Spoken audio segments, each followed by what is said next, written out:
Question 6. This question is about benzene related reaction. So it starts with the chloroethane in the presence of suitable catalyst. So benzene will form the ethylbenzene, and it will form this carbocation. So for part A, complete the equation for the reactions of the chloroethane with this catalyst to form this carbocation. So this one in your syllabus, the latest syllabus, so the catalyst that used is aluminum chloride. So you just use this aluminum chloride, so it will get one chloride from this chloroethane. So it will form this AlCl4 negative. So the carbocations will form. So this is a function of the aluminum chloride catalyst, which to get one chloride from this chloroethane. So eventually the carbocation can be produced. B. So ethylbenzene reacts with more chloroethane, forming a mixture containing 1,2-diethylbenzene and 1,4-diethylbenzene. Okay, draw the structures of 1,2-diethylbenzene and 1,4-diethylbenzene. So this one is quite easy. I just follow the instruction. So 1,2-diethylbenzene means the two ethyl group must next to each other, means this is first carbon and this one is the second carbon, so it's 1,2-diethylbenzene. 1,4 means it must be, let's say this is first carbon, second carbon, okay, third carbon and fourth carbon. So this is 1,4-diethylbenzene. So this is the drawing. And why these 1,2 and 1,4-diethylbenzene can be formed? Because the this ethyl group is the 2,4 directing group. Means whenever there is a electrophile approach, so the electrophile will undergo this substitution at this 2,4 position, second carbon and the fourth carbon. So it's just because of this ethyl group, it's electron donating. Okay, explain why there is a very little 1,3-diethylbenzene in the products mixture. Okay, in order to explain this one well, so first we need to know why it can form this 1,2 and 1,4 diethylbenzene. Okay, so let's start with this the 1,2 substitution. If it's 1,2 substitution means this carbocation it will direct to this second carbon, means auto position. So we have auto meta para. Okay, auto meta para position. So the substitution, let's say now, is at the auto position at the second carbon. So it will form this tertiary carbocation. Why?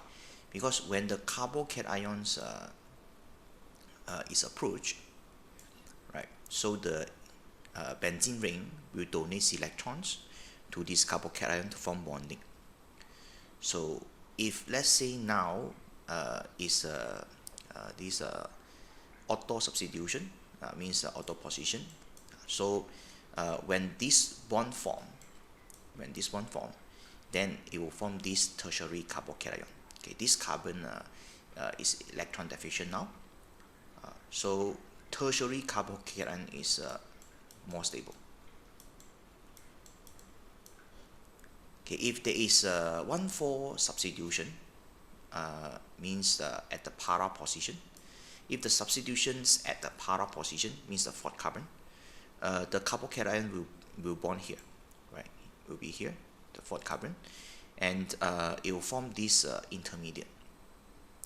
Okay, if let's say now the carbocation again, so is this electron, right, now form new bonding with this carbon, this ethyl group, so it will form this intermediate.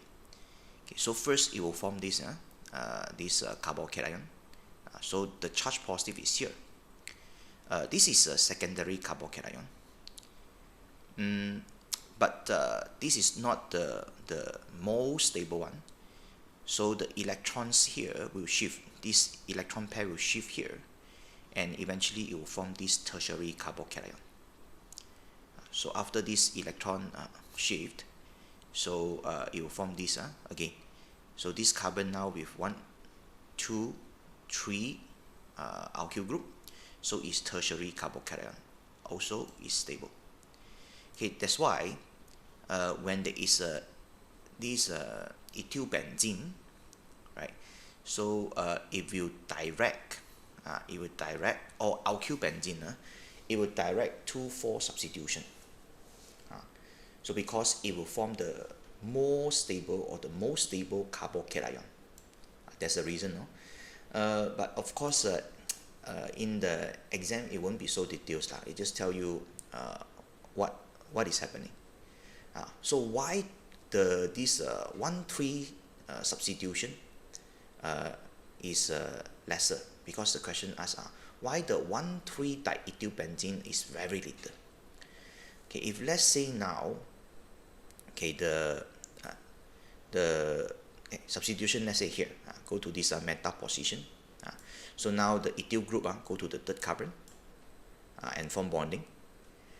So the carbocation will be here, right?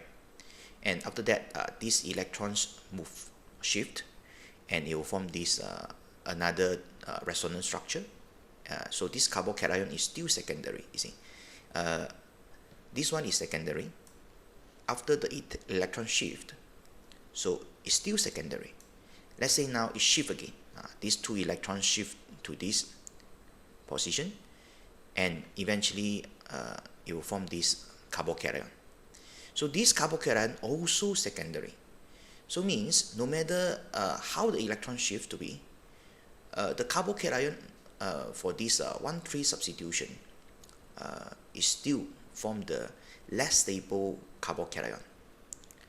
So that's why it's very little. But in this question, you just need to explain this part.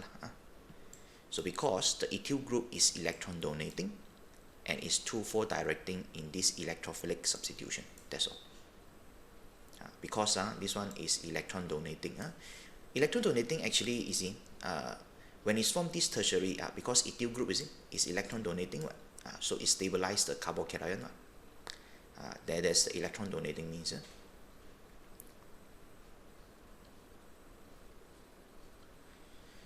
Okay, part C. We have 1,2-diethylbenzene, and it can be oxidized to benzene 1,2-dioic acid. So it's this one, this structure. And okay, the oxidation actually should be in this way. In the mark scheme, it just say hot alkaline KMnO4. Actually, it's not really that good. It should be hot alkaline KMnO4 followed by dilute acid. Because when we use the hot alkaline KMnO4, the ethyl group will oxidize, so it will form this carboxylate. And then it need to acidify.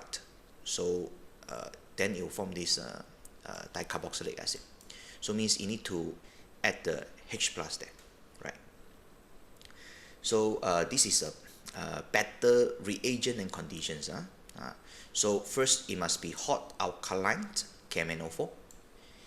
After that, you need to put acid, dilute acid. So once it get this proton, right? So it will form this dicarboxylic acid. Okay, part 2. Complete the overall equation for this reaction. An atom of oxygens from oxidizing agent. So it's represented with this one. This is normal. All the atoms in the 2 alkyl group are fully oxidized. Oh, okay. So means now this one, okay, all these atoms has been oxidized, especially this one, this carbon and hydrogens. So these will form CO2 and H2O. Yeah, and of course here this the whole alkyl group actually it will turns to the COOH. So this is oxidation means. What you need to do for this part is very easy. Because here this part I told you just now is from CO2H2O.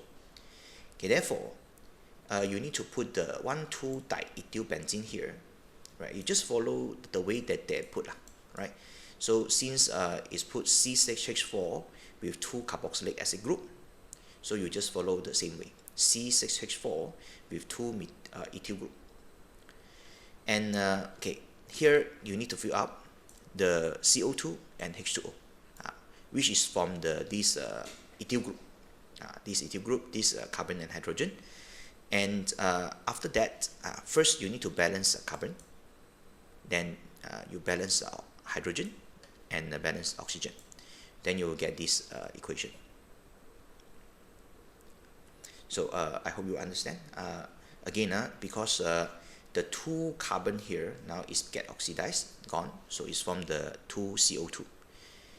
Then you have to check the hydrogen, how many hydrogens needed to be balanced.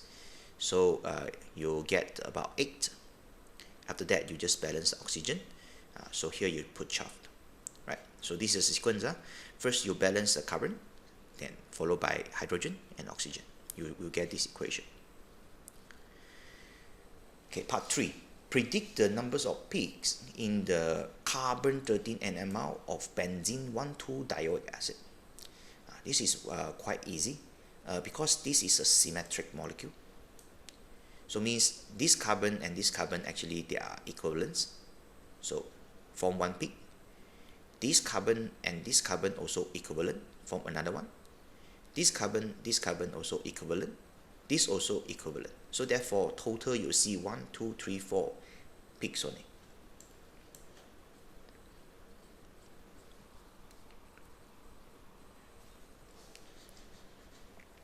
Okay, part D. Proton NMR spectra for ethylbenzene, okay, in the CdCl3 and the benzene 1,2-dioic acid in CdCl3 are shown. They have not been identified. Okay, so now we have these 2 NMR spectrum, right? These 2. So you need to identify which one is for the ethylbenzene. This is not 1,2 diethyl, it's just ethylbenzene, and the benzene 1,2-dioic acid. Okay, so for the first NMR, this one, obviously this is for the ethylbenzene, because when you see these triplets and quartet, actually is a characteristic for the ethyl. So how to form this triplet quartet? Okay, so let's start with these triplets. Triplets is actually this one, all this proton. This proton as one group now couple with this hydrogen and another one, this hydrogen, 2 hydrogen. So it's actually 1 plus 3 is from the triplet. So it's a normal alkane, so it's around 1 point something ppm. And the quartet is here, these 2 proton. Now is coupled with this, and this proton. So means it's 1 plus 3. So it's from this quartet. So it's from 4 peaks here. So means this one, the triplets and quartet is a characteristic for the ethyl. And around 7 something ppm here. So this is a multiplet. So it's protons that attach to the benzene ring or aromatic ring. So this these 3 signals are clearly telling us that this is the ethylbenzene. Okay, so therefore this NMR spectrum will belongs to this the dicarboxylic acid. So for this one, first you have to be very clear. The protons that in the COOH, it should be around 9 to 13 ppm, which means this prot peak is for this carboxylic acid, the protons in the carboxylic acid. And these signals around this 7 point something ppm, it belongs to the protons in the benzene ring here. There is this 4 protons here, right? So this signals is for the protons in the benzene ring. Okay, this signal is for these protons in the COOH. So now, later we'll go to the tables. So now part 1, explain the use of the CdCl3 instead of CHCl3 as a solvent when obtaining this spectra. If we use CHCl3, because H is a normal proton, then it will give signals, so it will give a signals, and it will interfere the result. So that's why we don't want to use this one, right? Because got proton, we use the deuterated solvent like CdCl3. When we use CdCl3, because this is deuterium will not give any signal in the Proton NMR. So what you need to say is just this.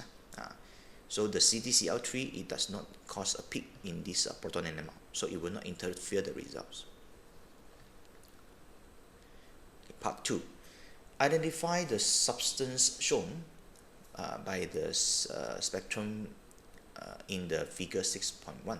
6.1 and complete table 1. This one, obviously, I told you just now, the figure 6.1 is ethylbenzene, right? So you should know. And after that, you have to fill up all the signals, you see. So you have to fill up carefully, one by one. The peak at chemical shift 1.2 ppm. This one belongs to the methyl group, this one. So about 1.2 ppm here. So this belongs to the CH3 here. Okay, because this one is coupled with 2 protons to form the triplets. Okay, then here you just put triplets, and the group that responsible means that the group that give this peak is this methyl group. Explain this splitting pattern. I told you already. This CH3 will couple with another 2 hydrogens on adjacent carbon. So that's how you explain. So because there are 2 hydrogen on the neighboring carbon, so it's formed the triplets. The peak at this 2.6 means the contact here, this one. Okay, so again, so this one coupled with these 3, so form a quartet. So you just need to explain first what is a group. Quartet splitting group is this CH2, and because this CH2 coupled with the methyl, right? So there are 3 proton on neighboring carbon. Okay, that's why it's 1 plus 3 form quartet. So part 3, identify the substance shown by the spectrum in the figure 6.2, so the dicarboxylic acid, and complete the table. So I just put the substance, benzene 1,2-dioic acid. After that, the peak at this 7.8, okay, I already told you, is the protons on the benzene ring. Okay, the one that brought peak just now is the group is a COOH. So this proton will give the signals. Okay, part 4. When this D2O is used as a solvent, the spectrum obtained is different from the spectrum in 6.2. 6.2, then you need to know the 6.2, there is the carboxylic acid. So the carboxylic acid the protons here will exchange with the deuterium. So eventually it will form this COOD. COOD, then this one will not really give the signals, the broad peak. So the peak at this chemical shift 13.1, right, it will disappear after this proton exchange. So describe this difference and explain. Very easy. The COOH peak at the chemical shift 13.1 ppm will disappear. It will undergo proton exchange with the D2O to form COOD. Okay, part E. Benzene 1,2-dioic acid can use to form K. K is a cyclic now. The dicarboxylic acid now is from a cyclic. So basically this is a condensation, or you can say elimination. So the dicarboxylic acid, one of the OH group will remove together with the hydrogens on another carboxylic acid. After that, the CO bond will form. So then it will form this cyclic. So suggest the name of this type of reaction. You can say elimination because it's remove water, or it's a condensation. Okay, that's all. Thank you.